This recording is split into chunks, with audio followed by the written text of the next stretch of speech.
Oui, je fais mon stage de première année de master en urbanisme chez Marion Dutoit. J'ai fait une licence en architecture des jardins et du paysage et ça me paraissait naturel de continuer dans le paysage mais avec un volet urbanistique, c'est d'où le sujet de ma formation, mais je voulais retourner par mon stage dans le paysage. Donc je me suis adressé à Marion Dutoit, d'une part parce qu'elle est architecte paysagiste et d'autre part parce qu'elle a un projet en relation avec un paysage très intéressant qui est le fort de Tournemire. Mon rôle, c'est de réfléchir à l'entretien du fort, de quelle manière économique, écologique on peut l'entretenir, avec tout un aspect paysager à mettre en place.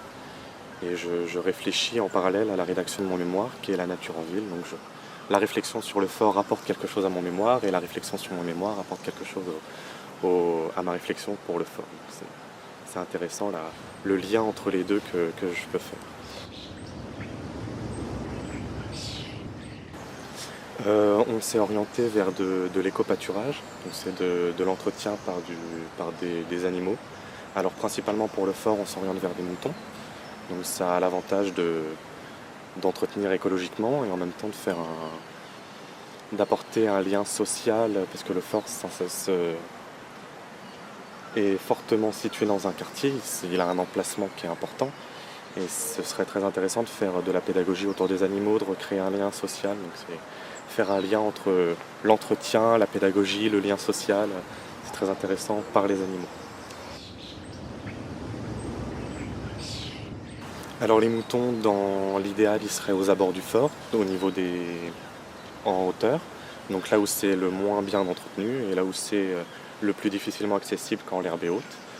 Donc s'il serait ici régulièrement et de manière occasionnelle au centre pour entretenir là où nous sommes en ce moment, pour entretenir de la même manière mais de manière très occasionnelle en prenant en compte les événements qui sont organisés régulièrement ici et la disponibilité de l'herbe à couper.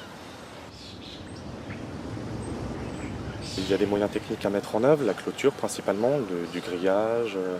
Il y a une bergerie également pour faciliter la surveillance autant dans la journée que l'hiver. Tout ce qui est nourriture, le foin, le grain, l'eau également. Et après un aspect surveillance qui est important aussi, mais pas plus d'exigences techniques pour les moutons. Ils appartiennent à la ferme de la Marcavelière, donc ce sont des moutons que je connais puisque ce sont ceux de mes parents. Donc ça me permet aussi d'avoir un regard vis-à-vis de la gestion du troupeau, de la manière dont il faut appréhender le bétail, la manière la plus judicieuse de gérer un troupeau d'ovins. C'est aussi ça ce qui est intéressant pour le fort et pour moi de faire ce lien-là supplémentaire.